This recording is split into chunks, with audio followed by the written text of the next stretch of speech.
పూరా లోకల్. నమస్తే, welcome to పూరా లోకల్. భారత్పై పాక్ ఉగ్రవాదుల దాడుల నేపథ్యంలో పాకిస్తాన్కు సింధు జలాలను ఆపేస్తూ భారత ప్రభుత్వం నిర్ణయం తీసుకున్న విషయం తెలిసిందే.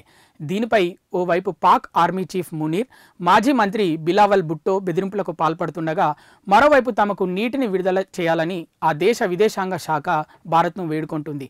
పహల్గామ్ ఉగ్రదాడి తర్వాత పాక్కు నిలిపివేసిన సింధు జలాల సరఫరాను తిరిగి పునరుద్ధరించాలని ఆ దేశ విదేశాంగ శాఖ తాజాగా న్యూఢిల్లీని కోరింది.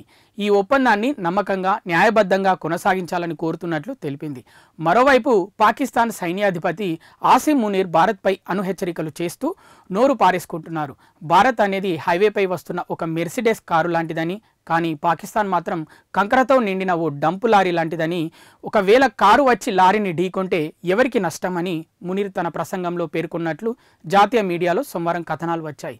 ఆ దేశ విదేశాంగ శాఖ మంత్రి బిలావల్ భుట్టో సైతం భారత్పై పిరికిపంద ప్రేలాపనలు చేశారు. సింధు జలాల ఒప్పందం నిలిపివేత కొనసాగితే యుద్ధం గురించి ఆలోచించడం తప్ప మరో మార్గం లేదని ఉత్తర కుమార ప్రగల్భాలు పలికారు. ఈ నేపథ్యంలో నీటిని విడుదల చేయాలని భారత్ను పాక్ విదేశాంగ శాఖ అభ్యర్థించడం గమనార్హం.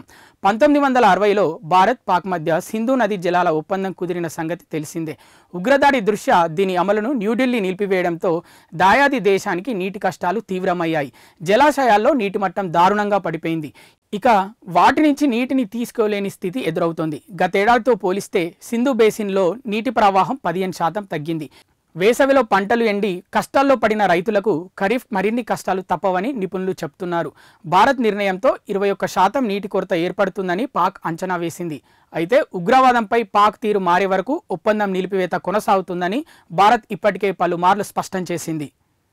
ఇవి ఇప్పటివరకు ఉన్న అప్డేట్స్. మరిన్ని అప్డేట్స్ కోసం చూస్తూనే ఉండండి పూరా local, your choice for local voice.